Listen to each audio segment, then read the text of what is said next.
Qui sont ces femmes qui entreprennent dans le transport? C'est tout de suite dans Businesswoman.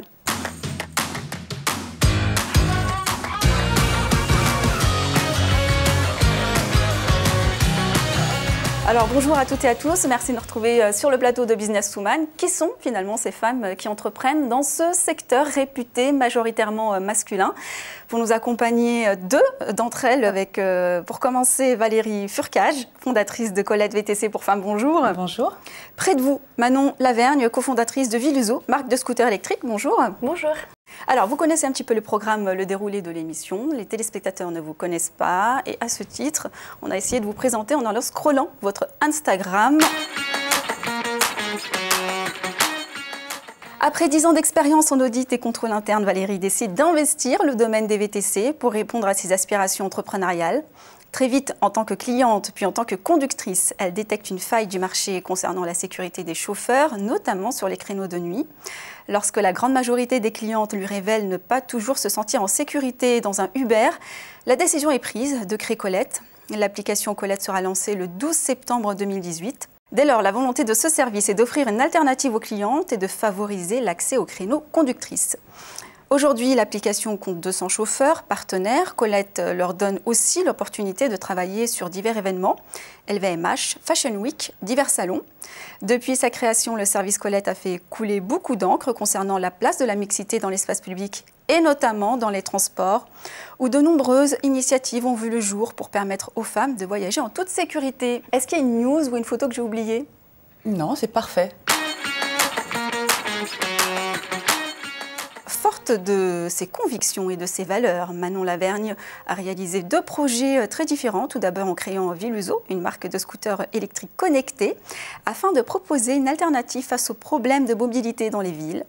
Des scooters électriques adaptés à la ville avec une batterie amovible, rechargeable et un système de sécurité performant en cas de vol. Puis comme Manon n'est pas entrepreneur, elle est auteure. Elle a écrit un roman s'intitulant L'odeur des hommes, qui met en scène deux jeunes femmes faisant face à la complexité d'une société occidentale où les inégalités des sexes ont encore une trop grande place. Alors les présentations sont faites, on passe au vif du sujet, c'est l'heure du libre-échange. Alors on commence par vous Manon. Dans le transport, c'est vrai que avoir des entrepreneurs qui œuvrent comme ça et qui créent des marques de transport, c'est peu commun. Qu'est-ce qui vous a motivé finalement à lancer Viluso? Racontez-nous. Alors, Viluso, c'est né de deux choses. Donc d'abord, c'est le hasard qui m'a amené à créer Viluso. J'avais refait le vélo de ma grand-mère et ça m'avait beaucoup plu. Donc j'avais voulu refaire un vieux Piaggio qui était donc un scooter thermique pour en faire un scooter électrique. Et suite à de nombreuses recherches, je me suis rendu compte que le coût allait être beaucoup trop élevé. Donc je me suis dit, mais pourquoi ne pas créer mon propre scooter électrique et donc le vendre. Et ensuite, c'est l'écologie aussi qui me tient à cœur. C'est quelque chose pour moi de très important, donc d'apporter une solution à mon niveau au niveau de la mobilité urbaine, ça me correspondait vraiment. Valérie, de votre côté, donc c'est un réseau VTC pour les femmes. Hein. Je pense que beaucoup de mamans apprécient pour leurs filles. Oui. Qu'est-ce qui a motivé votre choix de positionnement? Alors là, on est clairement sur le sujet de la sécurité. Je suis une ancienne VTC, j'ai décidé d'en faire mon métier à un moment et il est apparu très clairement que la sécurité des femmes dans une voiture, qu'elles soient clientes ou conductrices, était un problème. Donc, comme je ne suis pas du genre à attendre qu'on apporte des solutions pour que je puisse travailler dans de bonnes conditions, j'ai très rapidement réfléchi à une alternative, une possibilité de pouvoir notamment investir les créneaux de nuit, ce qui pose parfois un peu plus de problèmes, pour pouvoir donc travailler sereinement. Et rapidement, je me suis dit, bon, déjà, en tant que femme, je pourrais peut-être développer une clientèle de femmes. Et le feu vert, il a été immédiat lorsque j'ai rencontré des futures clientes. Donc, c'était un échantillon d'études pour savoir s'il y avait une appétence à pouvoir avoir le choix d'une conductrice femme. Et toutes, à 98%, m'ont signifié qu'il était évident qu'elles aimeraient avoir le choix, notamment le soir, pour pouvoir rentrer chez elles. Parce que une grande majorité avait déjà rencontré des soucis et la palette d'histoires est très large, hein, sans aller dans l'extrême de l'agression. Donc, créer Colette, ça est devenu une évidence, une plateforme qui permettait de donner le choix aux clientes et une alternative à un moment donné de sa journée ou de sa vie. Voilà. Vous, Manon, vous avez fait le choix d'entreprendre dans ce secteur qui est réputé, on peut dire, 100% masculin. Est-ce que c'est véritablement plus compliqué d'entreprendre dans un secteur macho? Alors, je trouve on peut voir ça avec des avantages et des inconvénients. Les inconvénients, ça peut être de la part, par exemple, des clients qui ne peuvent pas comprendre qu'il y ait des femmes dans tout ce qui est mécanique. Ça peut être aussi de la part des investisseurs qui sont à 95% des hommes. Donc ça, c'est dans tout milieu. Et en plus, je suis assez jeune. Donc une femme jeune dans la mobilité... Oh, vous avez tous les défauts maintenant. Ouais, ça va pas du tout. Est-ce que vous avez des anecdotes croustillantes à partager avec nous? Oui, c'est déjà arrivé que c'était devant des investisseurs. Il devait être une vingtaine. Et il y avait une femme dans le lot. Mais ça n'a pas été bon pour moi quand même. Et j'ai eu beaucoup de questions virulentes et pas du tout en rapport avec les scooters. Quel type de questions? Est-ce que vous êtes apte à créer le scooter, etc. Donc je lui ai expliqué que j'avais travaillé avec des ingénieurs et des équipes pour créer ce scooter, mais ça ne pouvait pas...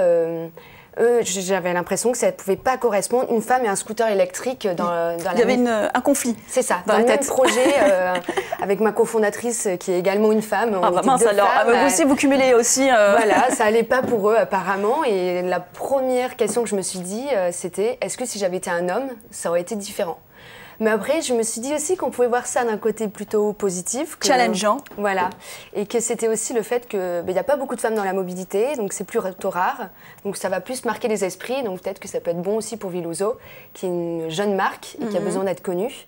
Donc voilà. Donc je vais essayer de retourner ça en ma faveur et pas voir ça comme un boulet qu'on peut traîner derrière soi.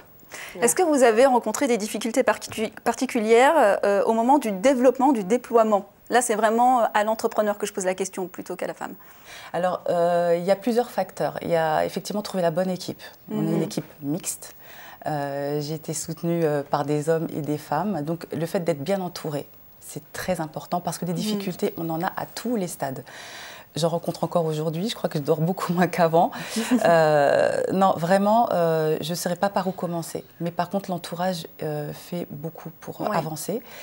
Et c'est vrai que si je devais revenir donc, au sujet du transport, qui est un milieu très masculin, paradoxalement, alors peut-être que c'est ma façon de voir les choses, les difficultés que j'ai rencontrées, ce qui m'a le plus touchée finalement, c'est la réaction des femmes, plus que celle des hommes. Parce qu'avoir des réactions des hommes sur un sujet où ils ne se sentent pas forcément concernés, où ils se sentent même parfois attaqués, voilà, exclus, à la limite, je comprends. Et finalement, j'en ai eu beaucoup moins de réactions de la part des hommes que de la part des dites féministes. Je ne parle pas des femmes en général, de ces personnes qui sont engagées au quotidien pour faire part et faire valoir la parole des femmes.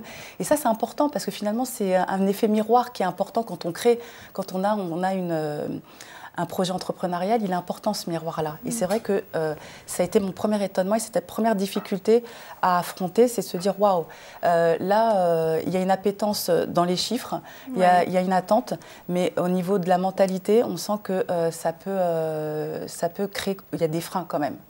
Donc voilà, c'est ce qui m'a le plus marqué. Manon. Moi, c'est lorsque j'ai voulu chercher un associé. Donc c'est vrai que en fait, ma demande avait été relayée par le journal Les Échos. Et donc j'ai eu beaucoup d'appels et donc beaucoup d'hommes, en majorité j'ai eu une seule femme. Et je pense que ça rejoint ce que je disais tout à l'heure, de se permettre de donner des conseils sans me connaître, en se disant ah mais non, mais elle peut pas être à la hauteur. Non, je vois pas pourquoi une fille de cet âge-là peut porter un projet comme celui-ci. Donc sans vouloir directement être intéressée pour être associée avec moi en tant que chercher un directeur, directrice générale, c'était donner des conseils, que c'était du temps qui me donnait, qui me consacrait pour donner leur liste de conseils pour moi. Donc c'était assez aberrant au début, donc après on apprend de ses erreurs, donc j'ai réussi à stopper assez rapidement ce genre d'appel.